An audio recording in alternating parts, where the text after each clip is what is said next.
How do you bring a claim for injuries sustained at a gym or exercise facility?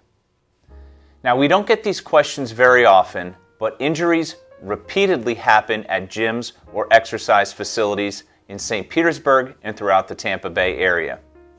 We have a plethora of gyms in the state of Florida, and so because of the number of people out exercising, obviously there are injuries.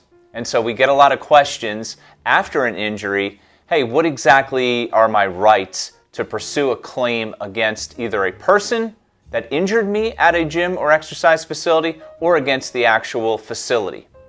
And so the purpose of this video is to explain what the various options are. So first, let me talk about a claim against a gym or an exercise club or facility.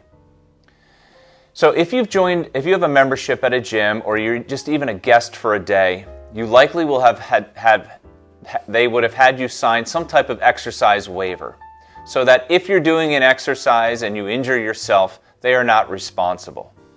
But the gym cannot sign away their own negligence. So let me explain what the two differences are. Say you're doing an exercise, maybe you're jogging on a treadmill and you lose balance and you slip and fall and you hurt yourself.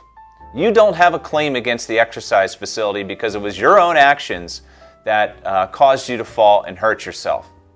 The alternative is, what if you're jogging on the treadmill and there was a malfunction of the treadmill? Say it stopped suddenly, maybe it skipped, maybe the belts were not properly maintained, and that caused you to slip and fall and hurt yourself. Well, then you have a claim against that exercise facility.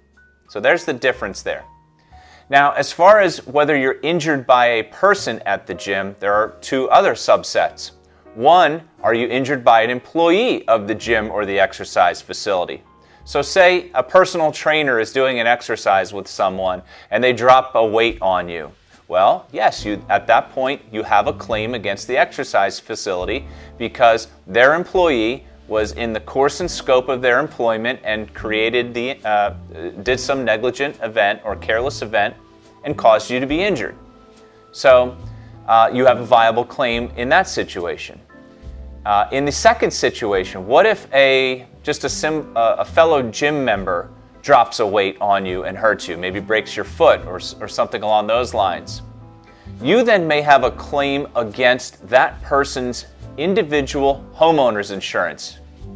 Now, normally we don't take cases just to sue people individually unless they have significant assets. So what we would do, because of that person's negligence or carelessness, we would send a claim to them and see if they have homeowner's insurance. And likely that homeowner's insurance would kick in to pay for your injuries.